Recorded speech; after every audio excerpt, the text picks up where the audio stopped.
পুরসভা এলাকায় house for all প্রকল্পের কাজ খতিয়ে দেখলেন চেয়ারম্যান ইন কাউন্সিলর স্বরূপ মণ্ডল। বৃহস্পতিবার তিনি পুরসভার 9 নম্বর ওয়ার্ডের হাউস ফর অল প্রকল্পে ঘর প্রাপক ও উপভোক্তাদের সাথে কথা বলেন। তার সাথে উপস্থিত ছিলেন পুরসভার ইঞ্জিনিয়ার, 9 নম্বর ওয়ার্ডের কাউন্সিলর সহ অন্যান্যরা।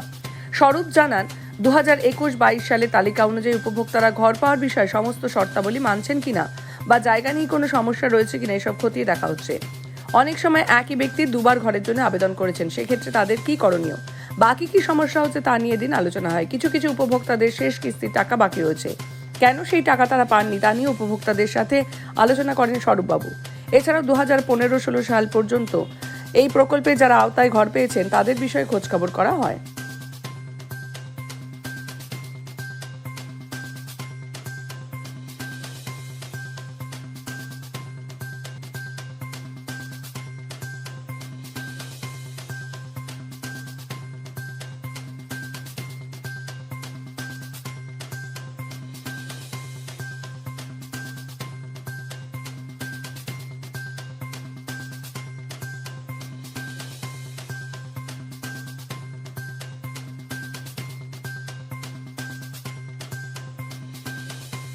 তবে সেই শর্তগুলো মানলে পরে তাদের ঘরটা তাড়াতাড়ি শেষ হবে, সেটা আমরা বলে দিচ্ছি। টাকা যারা মাঝখানে একটা হয়েছিল কি, আপনার করোনার সময় তো ন্যাচারালি সব কিছুই অন্যভাবে চলেছে। আপনারা জানেন যে তখন অনেক অসুবিধা ছিল, মানুষ মৃত্যুর সঙ্গে লড়াই করেছে।